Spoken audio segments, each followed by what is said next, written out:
ভাই নামাজ পড়তে চলো, তো বেনামাজি মুসলমানটা বলে না ভাই আমি যাব না।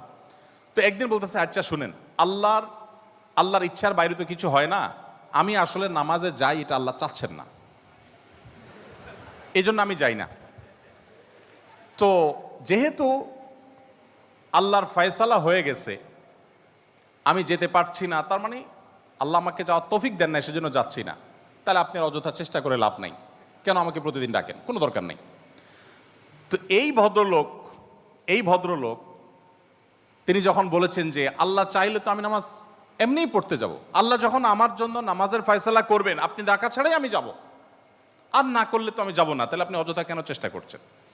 এই কথা বলার পর ওই নামাজি ব্যক্তি তার আর কোনো উত্তর না দিয়ে পরের দিন এই ভদ্রলোক যখন অফিসে যাবে কাজের জন্য, একই সাথে তারা থাকে, তো শার্ট প্যান্ট পরে যখন সে কাজের জন্য বের হবে তখন তার এই দোস্ত দরজা আটকে ফেললো এবং সামনে দাঁড়ায় বলল আজকে তো যাও